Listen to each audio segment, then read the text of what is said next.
नमस्कार मित्रों, मैं श्यामलाल बरवट कंप्यूटेशन क्लासेस हिंदी में आपका हार्दिक स्वागत अभिनंदन करता हूं। मित्रों, आज मैं एक बेहद ही महत्वपूर्ण विषय लेकर आपके सामने आया हूं, हाजिर हुआ हूं। तथ्य के रूप में आपके सामने पेश कर रहा हूं। वो तथ्य है अयोध्या सिंह उपाध्याय हरियोध। बहुत ही महत्वपूर्ण नाम है अपने आप में, अयोध्या सिंह उपाध्याय हरियोध। मित्रों, मैं आपसे निवेदन करना चाहूंगा कि इस चैनल को ज्यादा से ज्यादा लाइक करें, शेयर करें, सब्सक्राइब करें, कमेंट करें। मैं आपका अति आभारी रहूंगा, मेरा भी हौसला थोड़ा बुलंद रहेगा। तो मित्रों, ज्यादा देरी न करते हुए मैं इस तथ्य को शुरू कर रहा हूं। हरियोध जी की ऐसी 3 रचनाएं हैं जो रामचरित काव्य पर आधारित है, जो महाकाव्य की श्रेणी में आती है। इस बात को आप अच्छे से नोट कर लेना। हरियोध जी की 3 रचनाएं ऐसी है जो महाकाव्य की श्रेणी में आती है और तीनों वो रचनाएं रामचरित पर आधारित है। उन रचनाओं को आप पहले पढ़ें। 3 रचनाएं हैं, प्रिय प्रवास, परिजात एवं विदेही प्रवास। रामचरित संबंधित महाकाव्य की श्रेणी में आती है। इस लाइन को आप अच्छे से नोट कर लेना, बहुत ही महत्वपूर्ण है। दूसरा बिंदु है मित्रों, प्रिय प्रवास इनका श्रेष्ठ महाकाव्य माना गया है। प्रिय प्रवास इनका श्रेष्ठ महाकाव्य माना गया है। इसमें राधा को लोक नायिका, लोक सेविका, लोक शिक्षिका के रूप में स्थापित किया गया है। बहुत ही महत्वपूर्ण है। राधा जी को लोक नायिका, लोक सेविका और लोक शिक्षिका के रूप में इसको स्थापित किया गया है, जो अपने आप में बहुत ही महत्वपूर्ण है। मित्रों, प्रिय प्रवास को खड़ी बोली हिंदी का प्रथम महाकाव्य प्राप्त होने का गौरव, ये बहुत ही इंपॉर्टेंट है। प्रथम महाकाव्य, खड़ी बोली का प्रथम महाकाव्य प्रिय प्रवास है, जो अयोध्या सिंह उपाध्याय हरियोध द्वारा रचित है। कई बार परीक्षाओं में आता है हिंदी खड़ी बोली का प्रथम महाकाव्य कौन सा है? प्रिय प्रवास आएगा। या प्रिय प्रवास के रचनाकार कौन है? अयोध्या सिंह उपाध्याय हरियोध। या प्रिय प्रवास में कितना सर्ग है? 17 सर्ग है। प्रिय प्रवास में कुल 17 सर्ग है और इसका रचनाकाल 1914 है। 1914 में इसकी रचना की गई। कुल इसमें 17 सर्ग है और हिंदी खड़ी बोली का ये प्रथम महाकाव्य है। बहुत इंपॉर्टेंट है मित्रों, इनको अच्छी तरह से आप नोट कर लें। और एक बात मैं आपको बता दूं, अगर इनकी पीडीएफ आपको चाहिए तो नीचे डिस्क्रिप्शन में टेलीग्राम और फेसबुक लिंक दिया गया है। टेलीग्राम में से आप इसकी पीडीएफ डाउनलोड करके अच्छे से आप नोट कर सकते हैं, याद कर सकते हैं। अगला बिंदु है प्रिय प्रवास के लिए श्री हरियोध जी को अयोध्या सिंह उपाध्याय हरियोध जी को मंगला प्रसाद पारितोषिक पुरस्कार प्राप्त हुआ है।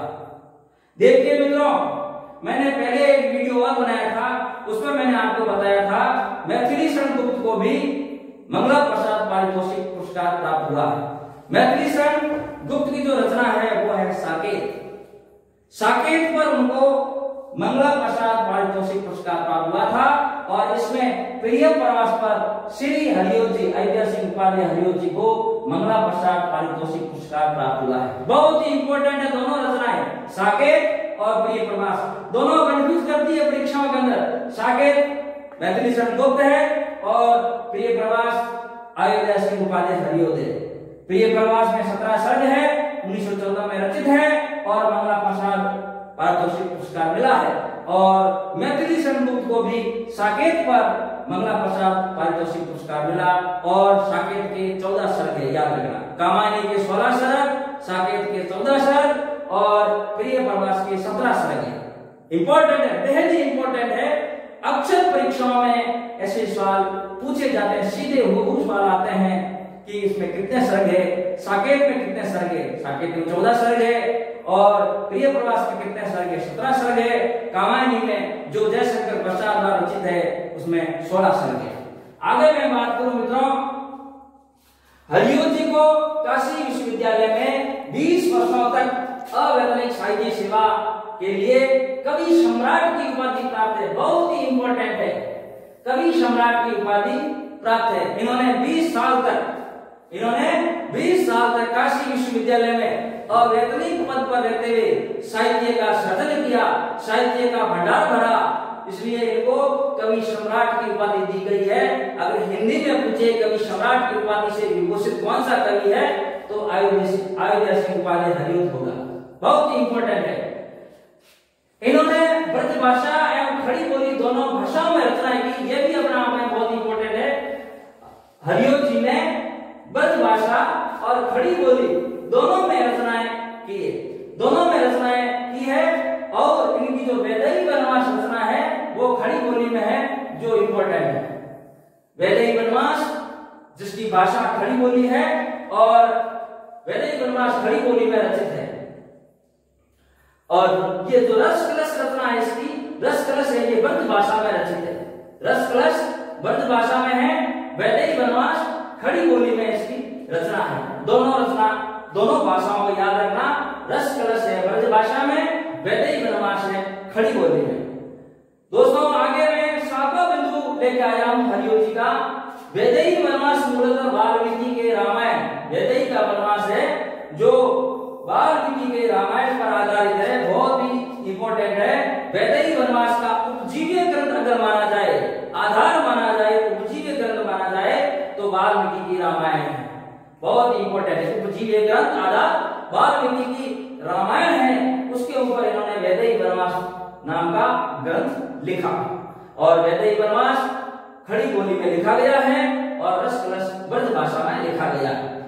देखिए वैदेही वनवास में इसमें राम और सीता के निर्वासन की कथा है, और ये भी बात इंपॉर्टेंट है। और इसमें वैदेही वनवास में 18 सर्गों में वर्णित किया गया है। वैदेही वनवास को 18 सर्गों में वर्णित किया गया है। और राम और सीता के निर्वासन की कथा है। राम और सीता जब घर महल छोड़कर वनवास को गमन करते हैं, निर्वासन होते हैं, उनका इसमें चरित्र चित्रण किया गया। मैंने पहले भी बताया था हरियुत जी की 3 ऐसी रचनाएं हैं जो रामचरित्र पर आधारित है। उसमें वैदेही वनवास भी एक है जो रामचरित्र पर आधारित है, और ये वाल्मीकि के रामायण पर लिखी गई है। वाल्मीकि के रामायण को उपजीव्य मानकर इनको लिखा गया है। और वैदेही वनवास में कुल 18 सर्ग है। कितने सर्ग है? 18 सर्ग है। प्रिय प्रवास में 17 सर्ग है और वैदेही वनवास में 18 सर्गों का उल्लेख किया गया है। रस कलश 1931 एक रीति ग्रंथ रचना है, बहुत इंपॉर्टेंट है। रस कलश एक रीति ग्रंथ है, रीति काव्य ग्रंथ है रस कलश, जो ब्रज भाषा में लिखा गया है। रीति ग्रंथ है जो ब्रज भाषा में लिखा गया है। वैदेही वनवास खड़ी बोली में लिखा गया और ये रस कलश है, ये ब्रज भाषा में लिखा गया। यह एक रीति ग्रंथ है, रीति ग्रंथ है। और इसमें रस एवं रस के स्वरूप, नायिका भेद एवं ऋतु वर्णन किया गया है। रस एवं रस के स्वरूप, नायिका भेद, ऋतु का वर्णन किया गया है। इसमें किया गया है, रस कलश में किया गया। रचना कब की गई? 1931 में की गई। कैसा ग्रंथ है? रीति ग्रंथ है। इसमें क्या है? रस एवं रस के स्वरूप है और नायिका भेद है, ऋतु वर्णों का वर्णन इसमें किया गया है। एक बहुत ही इंपॉर्टेंट लाइन आ रही है जो अब तक शायद परीक्षा में मैंने 1-2 पेपर में ही देखा है, जो वह बहुत ही महत्वपूर्ण है। डॉक्टर गणपति चंद्र गुप्त का एक मत है।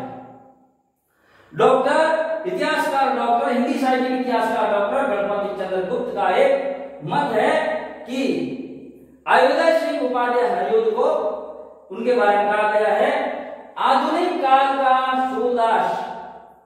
इन्हें किनको? अयोध्या सिंह उपाध्याय हरियुत को आधुनिक काल का सूरदास और निराला, पूरा नाम सूर्यकांत त्रिपाठी निराला ने इनको हिंदी का सार्वभौमिक कवि कहा है। हिंदी का सार्वभौमिक कवि का इनको इंपोर्टेंट याद कर लेना अच्छी तरीके से। गणपति चंद्र गुप्त ने हरियुत जी को कहा है आधुनिक काल का सूरदास, और सूर्यकांत त्रिपाठी निराला ने कहा है हिंदी साहित्य का सार्वभौम कवि। नमस्कार मित्रों, आज इतना ही। मैं फिर से एक नए वीडियो तथ्य के रूप में हाजिर होऊंगा। तब तक इजाजत दीजिए। मेरे वीडियो को ज्यादा से ज्यादा लाइक करें, शेयर करें, कमेंट करें एवं शेयर करना ना भूलें, लाइक करना ना भूलें। मैं आपका अति आभारी रहूंगा। मेरा भी हौसला बुलंद रहेगा। नमस्कार।